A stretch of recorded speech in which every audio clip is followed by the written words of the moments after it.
Symbol ఉండే కాబట్టి so కొబ్బరి టెంకాయ గుర్తుతో పోటీ చేసిన. సో అట్లా వారు ఎప్పుడు కూడా జైపాల్ రెడ్డి గారిని మేము ఎనీ టైం గౌరవించినాం. బట్ వాళ్ళు ఏ రోజు కూడా మాకు పొలిటికల్ గా ఏదో సపోర్ట్ చేయాలి, లిఫ్ట్ చేయాలి అనేటటువంటిది ఏనాడు చేయలేదు. సో అది నేను మంత్రి అయిన తర్వాత కొంచెం ఓపెన్ గా నాకు టికెట్ ఎప్పుడైతే ఇవ్వకుండా అడ్డుకున్నాడో అప్పటి నుంచి కొంచెం వారిని గట్టిగానే నేను అపోజ్ చేయడం మొదలు పెట్టినా.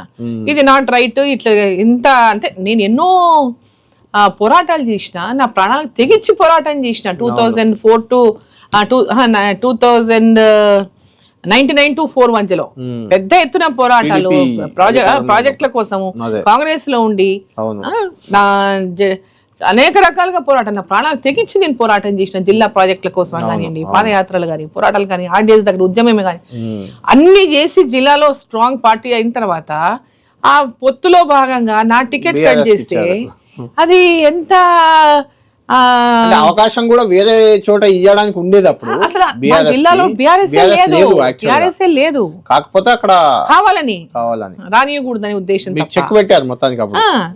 సో అది నాకు అప్పుడు అంతవరకు నేను ఎప్పుడు కూడా పెద్దవాళ్ళు చాలా గౌరవించేదాన్ని. కానీ ఇంత అప్పటి నుంచి మళ్ళీ మాట్లాడుకున్నదాన్ని అడ్జస్ట్మెంట్ అయిందా? కాలేదు ఇంకా అంతే. ఎప్పుడు మమ్మల్ని కటింగ్ పెట్టాను కానీ ప్రతి చోట ప్రయత్నం చేసేవారు.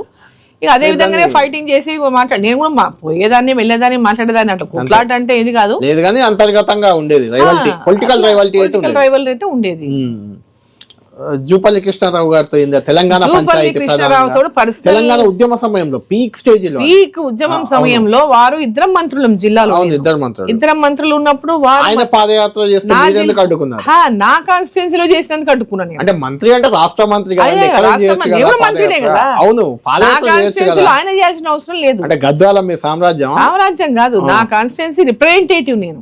అవును, అక్కడ ప్రజాప్రతినిధి. ఆయన కూడా మీ పార్టీ, మా పార్టీలో ఉండి పార్టీకి వ్యతిరేకంగా పార్టీ గ్యాప్ ఉందంటారు కదా? గ్యాప్ లేదు అంటే పొలిటికల్ గ్యాప్ అంతే తప్ప పర్సనల్ గ్యాప్ ఆయనకు నాకేం లేదు. సో వాళ్ళు తెలంగాణ వైపు ఏం నిర్ణయం తీసుకున్నారు అనుకోండి, అన్నా ఓకే ఆయన యాత్ర చేయమనండి. నా కాన్స్టిట్యున్సీలో ప్రజలకి తెలంగాణ అవసరమా లేదా అని చెప్పేటటువంటిది నాకున్నది. అది రిప్రజెంటేటివ్ నేను చెప్పగలను. మేము అప్పటికే మూవ్మెంట్స్ చేసాము, ధర్నాలు చేసాము, అని చేసాం. సో వీరు వచ్చి మాకు చెప్పాల్సిన అవసరం లేదు అని నేను అడ్డుకున్నాను. కాన్స్టిట్యున్సీకి రానివ్వలేదు. ఆ తర్వాత ఆయన రాజీనామా చేసి పార్టీ నుంచే బయటకు పోవాల్సి వచ్చింది. అంటే డీకేఆర్తో పెట్టుకున్న వాళ్ళు ఎవరు కూడా పార్టీలో కంటిన్యూ అయిన దాఖలాలు లేవు, ముందుకెళ్ళిన దాఖలాలు కనిపి. రేవంత్ రెడ్డి ఆయన టీడీపీలో ఉన్నాడు. అవును, రేవంత్ అప్పుడు టీడీపీలో ఉన్నాడు, నేను మంత్రిగా ఉన్నాను. కాంగ్రెస్ అప్పుడు టీడీపీ ఎమ్మెల్యేగా కొడంగల్ నుంచి ఉన్నాడు. ఫస్ట్ టైం ఎమ్మెల్యే అప్పుడు కొడంగల్ నుంచి, అంతకుముందు ఎమ్మెల్సీగా ఉన్నాడు.